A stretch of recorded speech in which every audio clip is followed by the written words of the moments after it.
அனைத்து மாணவர்களுக்கும் இனிய மாலை வணக்கம். அஸ்ஸலாமு அலைக்கும். அந்த வகையில் இன்றைக்கு நம்ம கவிதையியல் பார்க்குறோம். ஏற்கனவே நம்ம தொடர் 1, தொடர் 2 அடிப்படையில் இலக்கணம் முழுமையாக படித்து முடித்தோம். அதன் தொடர்ச்சியாக கவிதையியல் ஸ்டார்ட் பண்ணியிருக்கோம். ஓகே.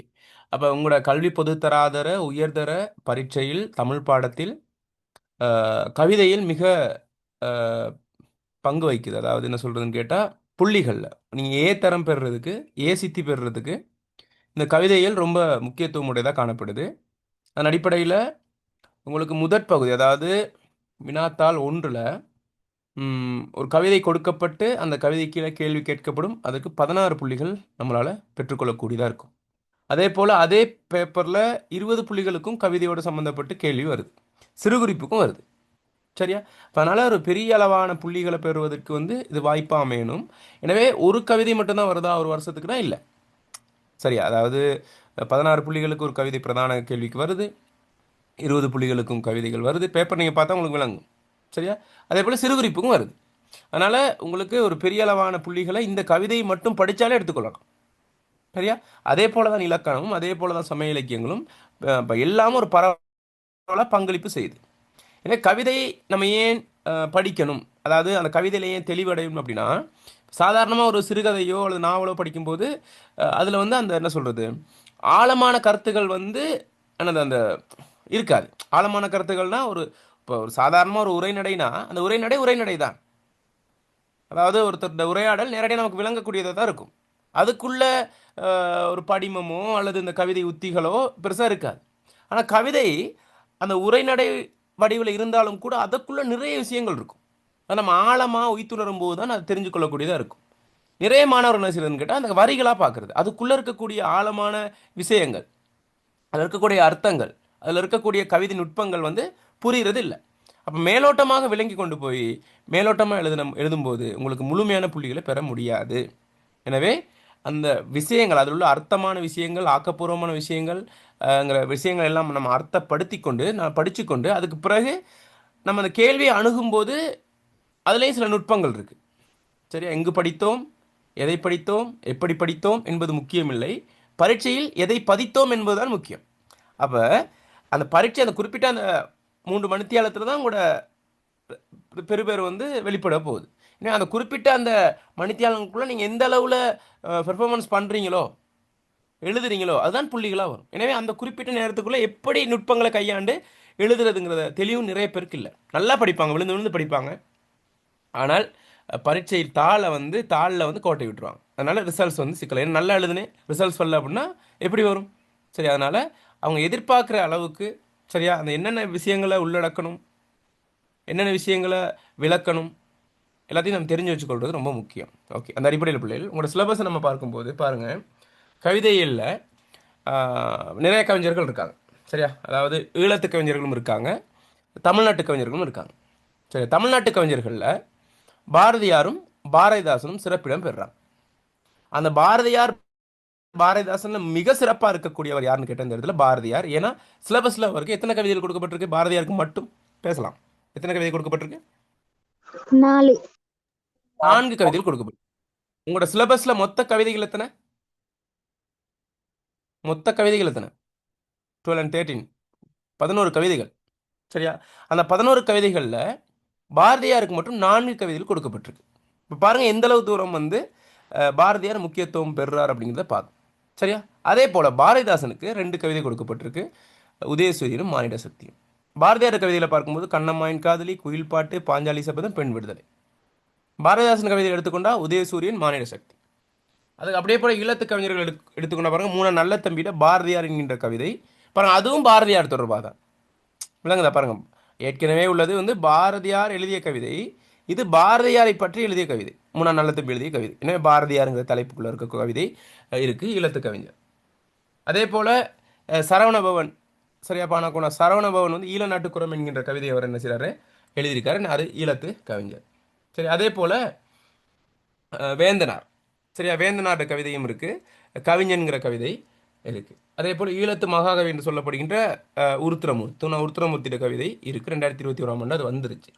அதே போல் நீலாவனண்ட தொண்டு, சரியா, தொண்டு கவிதை இருக்கு. அவ்வளோங்களா? அப்போ இதெல்லாம் சேர்ந்து தான் பிள்ளைகள் உங்களுக்கு கவிதைகளாக இருக்குது. சரியா? ஏதாவது மிஸ் ஆயிருக்கா? இதில் கவிதைகள் மிஸ் ஆயிருக்கா? ஏதாவது விடுபட்டிருக்கா? இல்லை. அப்போ இதில் நான் பார்க்கும்போது பாருங்கள் பிள்ளைகள், இப்போ நம்ம வந்து ஒரு ரியலைஸ் பண்ணிடுறோம். சரி, எந்தெந்த கவிதைகள் பரீட்சைக்கு பிரதான கேள்விக்கு வந்து விட்டது, எந்தெந்த கேள்வி வராமல் இருக்குது, வந்த கேள்வியே வந்ததா அல்லது வெவ்வேறு கேள்விகள் வந்ததாங்கிற ஒரு ஒரு பகுப்பாய்வு செய்யும். அப்போ நான் கடைசியாக உங்களுக்கு ஃபைனல் செமினாரில் டியூட்டன் கொடுப்பேன். சரி, அதில் அது அது சாய்ஸாக தான் வரும், தெரிவு வினாக்களாக வரும். பரீட்சை எழுதி முடித்தோன்னு சொல்லுவாங்க, சார் நீங்கள் கொடுத்து அப்படியே வந்துருந்துச்சு, அப்படியே வந்துருந்துச்சு அப்படிம்பாங்க. அப்போ நான் கனவு கண்டு எழுதுறதில்ல, அப்படியே வர்றதுக்கு காரணம் ரியலைஸ் பண்ணுறது. இது இது இப்படி வந்துச்சு அப்படின்னு ஒரு ஒரு பெரிய ஒரு பகுப்பாய்வு நடக்கும் கடைசி டைமில். சரியா? அந்த அடிப்படையில் நான் வளமையாக நான் இந்த கவிதை வரணும், அது வந்துடுது. சரி, அது பெரிய பெரிய ஒரு பிளஸிங் தான். அதே போல் அடுத்த முறை வரணும் அப்படின்னு வேண்டிக் கொள்ளுங்க. அந்த அடிப்படையில் 2019ஆம் ஆண்டு பாரதியார், சரியா, பாரதியார்ட குயில் பாட்டு என்கின்ற கவிதை வந்தது 2019ஆம் ஆண்டு சிலபஸ் துவங்கும் போது. அடுத்து 2020ஆம் ஆண்டு கவிஞன்கிற கவிதை வந்தது. அடுத்து 2021 வீசாதி என்கின்ற கவிதை. அடுத்து 2022 தொண்டு என்கின்ற கவிதை வந்து விட்டது பரீட்சைக்கு பிரதான கேள்விக்கு.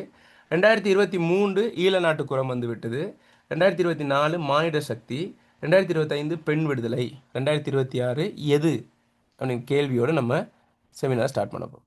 சரியா? எது வரும்? என்ன யோசிக்கிறீங்க, எது வரும்ன்ட்டு?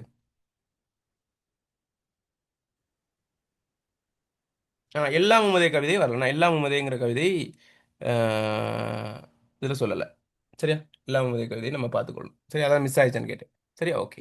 அதன் அடிப்படையில் இந்த கவிதைகள் எல்லாம் மற்றும் பார்க்கும்போது அப்போ நம்ம என்ன செய்ய போகிறோம்? இன்றைக்கு குறிப்பிட்ட கவிதைகளை பார்க்க போகிறோம். பெரும்பாலும் எல்லா கவிதையும் பார்த்துருவோம். சரியா?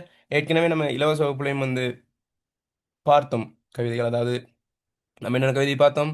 கண்ணம்மாயின் காதலி பார்த்தோம். அதே போல் பாரதியார் கவிதையை பார்த்தோம். அதே போல் வீசாதீர் கவிதை 3 கவிதைகள் முழுமையாக பார்த்துருக்கோம். சரியா? ஓகே. அப்போ இன்றைக்கு நம்ம முக்கியமான கவிதைகள் நம்ம பார்ப்போம். அதனால் இந்த கவிதை அந்த கவிதைன்னு நம்ம எது ஃபஸ்ட்டாக அதை படிப்போம். அதுக்கு பிறகு நம்ம ஒவ்வொன்றா படிக்கும்போது உங்களுக்கு எல்லாமே முழு தெளிவுன்னு கிடைச்சிரும் இந்த சிலபஸில். சரியா? ஓகே. அப்போ தயாராக இருக்கீங்களா? படிக்க ஸ்டார்ட் பண்ணுவோமா?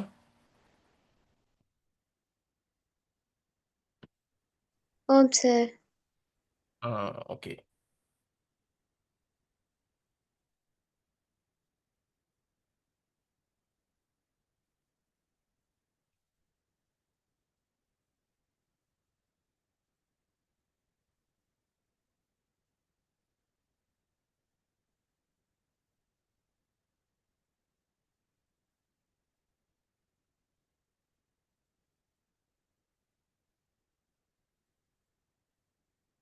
ஓகே, பாருங்க பிள்ளைகள், கொஞ்சம் இந்த கேள்வியோட மெத்தட்டை கொஞ்சம் பார்த்துட்டு வந்துடுவோம். சரியா? கேள்வியோட மெத்தட்டை கொஞ்சம் பார்த்துட்டு வந்துடுவோம். அப்புறம் 2019ஆம் ஆண்டு பாரதியாரின் குயில் பாட்டுங்கிற கவிதை வந்தது.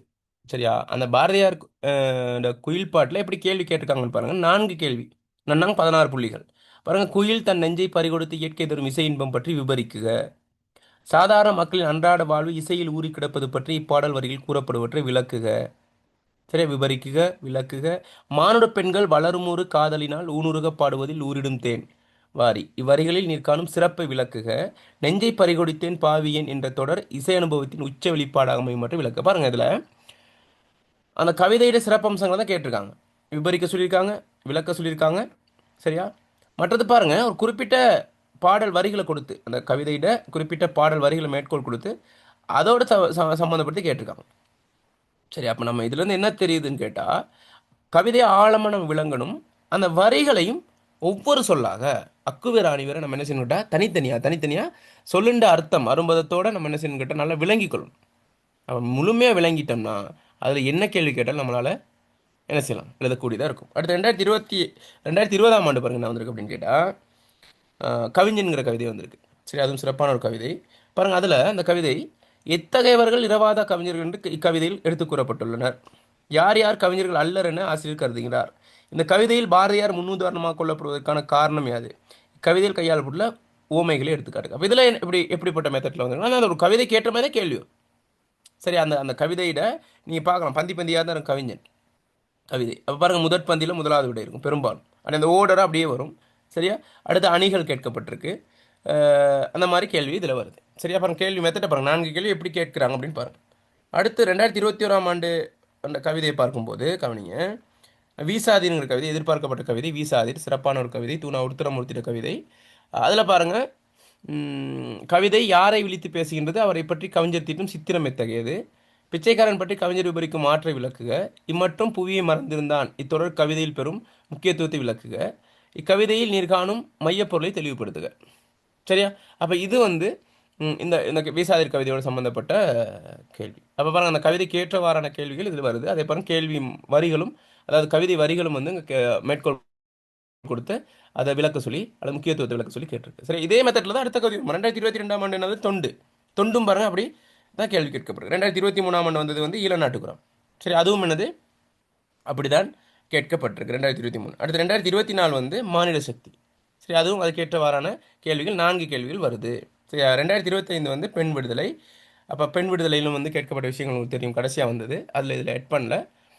அதன் அடிப்படையில் இந்த முறை எதிர்பார்க்கப்படக்கூடியதில் அப்படிங்கிறது அடிப்படையில் இந்த கவிதைகள் நல்லா ஆழமாக பார்க்கணும். சரியா? ஏன்னா இது வராத கவிதைகளை நம்ம ரொம்ப முக்கியத்துவம் கொடுக்கலாம். பாருங்கள், வந்த கவிதை வந்திருக்கா பாருங்கள் எப்பயாவது, ஏதாவது ஒரு வருடத்தில் ஏற்கனவே வந்த கவிதை திரும்ப வந்திருக்கா ஏதாவது ஒரு வருஷத்தில்? மானிட சக்தி. மானிட சக்தி மட்டும் தான் வந்துச்சு. மானிட சக்தி பிரதான கேள்விக்கு வந்துச்சா, ஏற்கனவே போட்ட கவிதை திரும்ப வந்துச்சா? 16 புள்ளிகளுக்கு அதே கவிதை வந்துச்சான்னு கேட்குறேன் நான்.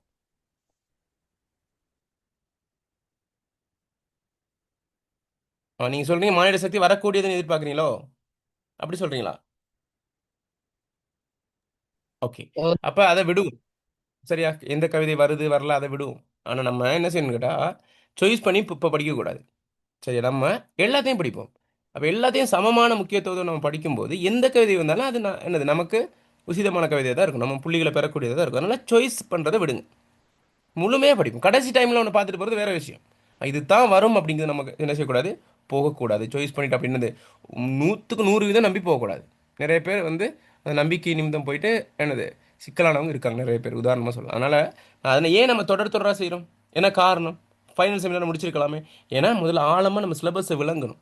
ஃபைனல் செமினாரில் மேலோட்டமாக போகிறது அங்கே மெயினில், இங்கே அங்கேயும் ஆழமாக தான் போவோம். இருந்தாலும் கூட குறிப்பிட்ட நாட்களில் நம்ம இதை ஃபுல்லாக முடிச்சுட்டு பாருங்கள். நம்ம இலக்கணத்தோட ஸ்டார்ட் பண்ணும்போது உங்களுக்கு தெரியும், நான் இதை முடிச்சிடலாமா, நாங்கள் 6 நாள் செமினார் போட்டோம், நம்ம 9 நாள் எடுத்திருந்தோம், எடுத்து முடிச்சாச்சு. சரி, அந்த மாதிரி நீங்கள் பயப்படாமல் நீங்கள் நம்ம தெளிவாக அதை படித்து கொள்ளலாம். சரியா? ஓகே, அதன் அடிப்படையில் நம்ம முதலாவது எல்லா மும்மதேங்கிற கவிதை ஸ்டார்ட் பண்ணுவோம். சரியா? எல்லா மும்மதேங்கிற கவிதை நம்ம ஸ்டார்ட் பண்ணுவோம். ரெடியாக இருக்கீங்களா? ஸ்டார்ட் பண்ணுவோமா? ஓகே. ஓகே.